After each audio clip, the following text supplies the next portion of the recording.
নমস্কার। আশা করি সকলে ভালো আছেন।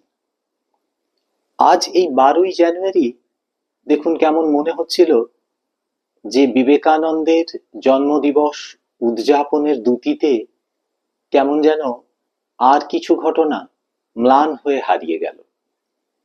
মাস্টারদা সূর্য সেনের আত্মোৎসর্গ দিবসও যে এই 12ই জানুয়ারি, সেটা যেন বাঙালি ভুলতে বসেছে। মিতভাষী অঙ্কের মাস্টারমশাই, অসম্ভব রবীন্দ্রনাথের গুণমুগ্ধ এই মানুষটা যে 1930-এর সেই বিরাট কর্মকাণ্ড চট্টগ্রাম অস্ত্রাগার লুণ্ঠনের নেতা, সেটা ভাবতে কেমন যেন অবাক লাগে। 1933-এর ফেব্রুয়ারি মাস, ব্রিটিশ পুলিশের হাতে ধরা পড়ে যাচ্ছেন সূর্য সেন। লুকিয়েছিলেন বন্ধুর বাড়িতে।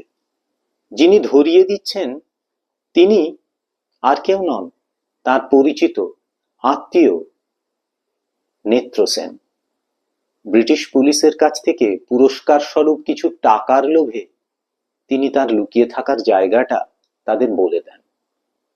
যদিও এই পুরস্কার তার পক্ষে আর পাওয়া হয়নি, কারণ কিরণময় সেন এবং রবীন্দ্র নন্দী এই দুই বিপ্লবী নেত্র সেনের মাথা কেটে নিয়েছিলেন।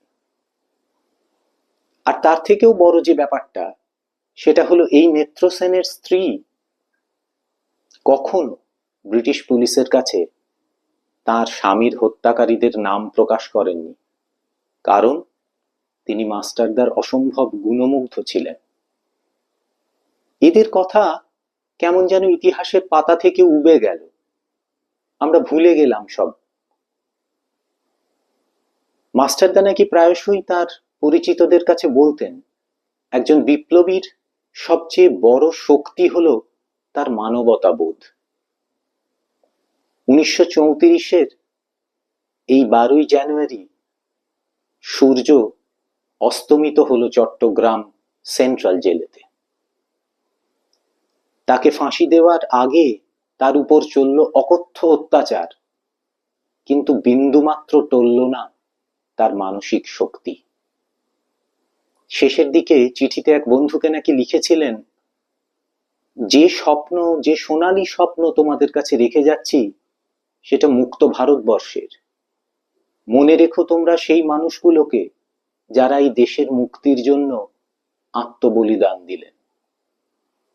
আজ মনে হয় মাস্টারদার কাছ থেকে আমাদের ক্ষমা চেয়ে নেওয়ার দিন।